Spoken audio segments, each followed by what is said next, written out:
r/ask Reddit. What's an oddly specific fear of yours? That someone is hiding under my car and is going to slice my Achilles tendon when I go to unlock the door. Welp, I've got a new fear now. I have a phobia that I'm going to go ice skating one day, slip on the ice, my hand will lay out, and someone will skate over my hand and slice my fingers off. One time I ice skated, fell, and someone cut a small part of my sleeve off. I'll never understand how my arm survived. That people are judging me for the speed of my windshield wipers when it is raining. Not gonna lie, I totally judge other drivers for the speed of their windshield wipers. Whenever I got my curtains open at night, I always think someone is gonna look at me through the window. No matter on what floor I lay, the curtain stays closed. I woke up one night to hear someone in the dark banging on my bedroom window. After a moment of fear, I hear baby, let me in. It's cold. My drunk boyfriend was outside my house in 15 degrees Fahrenheit weather at 2:30 am. New fear recognized. Then after you let him in and snuggle for a bit, just as you're about to fall asleep, you get a text from your boyfriend, sorry I couldn't come over tonight babe. It was too cold to walk. Becoming schizophrenic. I can't imagine not being able to tell the difference between reality and imagination. Same. Nobody ever plans to become schizophrenic. There was one point when I was worrying about it so much that I worried the worrying would make it happen. I know what you mean here, but I will be devil's advocate and say some people do plan to become schizophrenic and that they have early symptoms, have seen their parents go through it, and have the onset diagnosis. It's not a surprise for many people. Part of the treatment can be having patients learn their triggers of hallucinations and actively apply coping mechanisms to situations they may expect to hallucinate, high stress situations, and the like.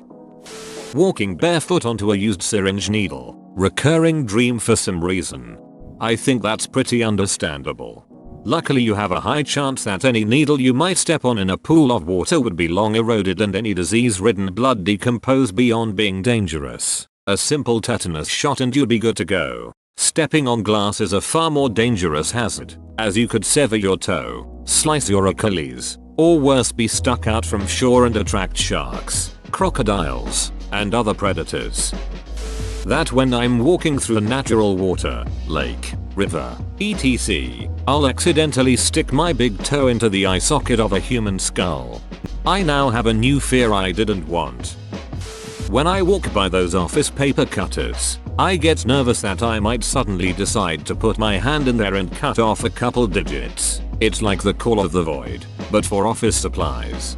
I used a nanny for an old lady who was missing her ring and pinky fingers from her right hand. She was very intimidating and it took me a while to ask how it happened. She just said those two awful words, paper cutter, although she was probably using the ones in school from 70 years or so again. No safety measures taken at all. I hate walking up staircases where the backspace between the stairs is open. It feels like I'm going to slip through. Not a huge fan of stairs in general, TBH. My issue with that is that someone or something might grab me.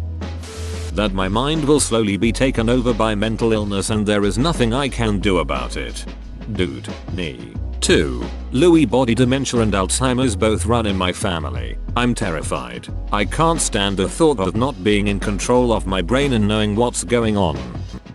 Walking on manhole covers or grates. In my mind, I will step on them, they will give way, and I will fall into the middle of the earth. I step over or around them every time. My husband thinks it's funny to step directly on them and pretend to fall.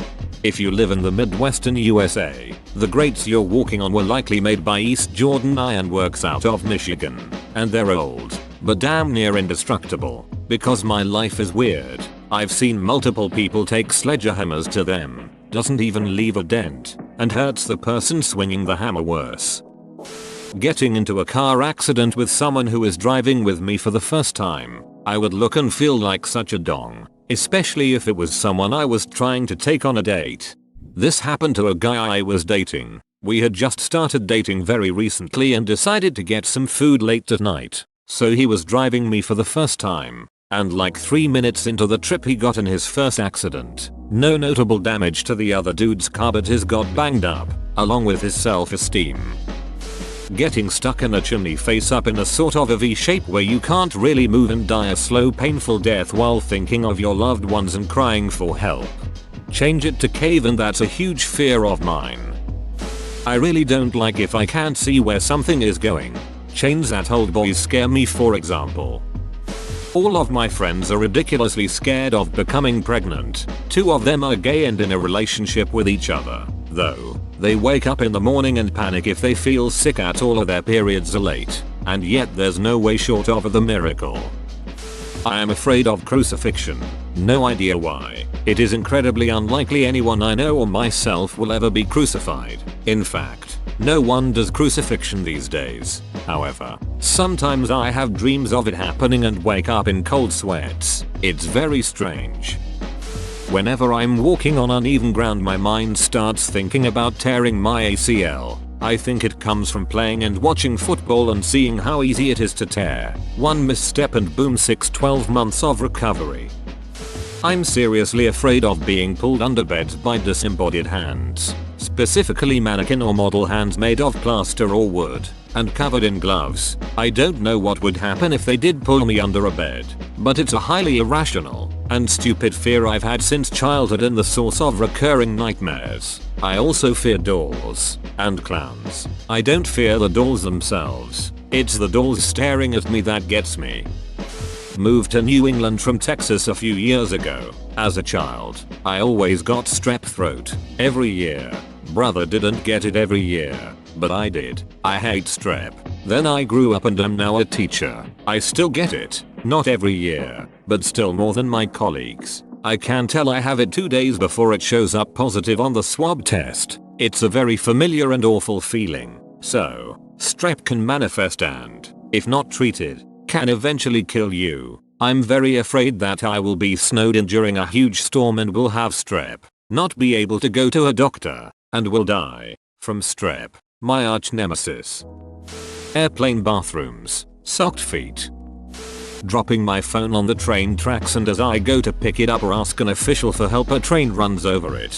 Whenever I walk with my phone near a storm drain or a gutter, I always hold my phone really tightly, even if it's just in my pocket, because I'm afraid my phone will fall in the drain. Before I lost my virginity, whenever I dreamed about sex, I would have intense pain in my right testicle. I was so afraid to have sex for a long time until I finally did it and was shocked when there was no pain. Just 45 seconds of yeah, that was fun and all, but was it really worth all of that? Then after that, sex in my dreams was always painful in my right testicle. Every time before I stuck it in, I would always fear a terrible pain in my right testy. When I got engaged and she moved in with me, I learned why. Whenever I would pop a boner in a dream and have sex in the dream, I would move my hand down there and squeeze my legs together, smashing my right nut. My fiance woke me up cause my erection woke her up. She turned over and was going to have some midnight wake up sex, but then was shocked when I was in pain. After that I started sleeping naked. Now whenever I pop a boner during sleep, my body reacts to hers beside me, and it's about 50/50 if she will wake me up with sex or wake me up and tell me to go rub one out. Looking up. Not a fear of heights, but a fear of just like that thought of just going and going and going, and the suspense of just going down but it never happening. Falling or being pushed onto the subway tracks. I've taken the subway in my city since I was a little kid, and I won't go closer than 5 feet from the edge until the train pulls in. For a while I had changed trains at one of the busiest stations to get to work. One day I ended up at the front of a crush of people less than a foot from the edge after the previous train pulled away, and had to stand there for several minutes until the next one came. I felt like I was going to throw up the entire time. Birds, except chickens, but they're not birds. They're little dinosaurs. Walking barefoot on grass. Stepped on a bee while I was really little. Wasn't fun, and I imagine all of the blades of grass are stingers until the prickling feeling goes away when I'll lift up my foot. Oddly enough, no fear whatsoever if I'm wearing just socks on my feet. A bird impaling itself by its beak into my leg almost happened while I was working outside a number of years ago, and I never knew I was terrified of it until that moment. Stuck with ever since.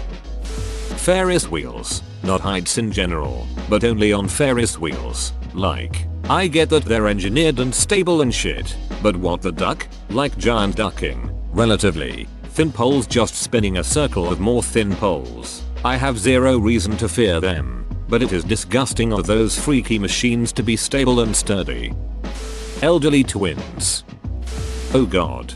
Driving behind a truck or ute with logs or poles or pipes strapped to the back, terrified of them coming undone and ballum. I'm dead. I absolutely hate singular hairs where I least expect them to be. I don't want hair in my food, hair in my mouth, hair on the counter, hair on the floor, or anywhere that isn't attached to a living thing. I find it absolutely disgusting and I go into a small panic because of it. That the big guy who lives in the apartment upstairs will plop down on his couch and it'll fall through the ceiling right above my baby's crib. Jellyfish. Those tiny clear ones completely surrounding me and their jelly rubbing on me has me terrified and claustrophobic. Whoa, you made it to the end? You're a ducking beast. I'll cut you a deal. Smash like and subscribe for more curated content, bruh. It's free and that's a great price.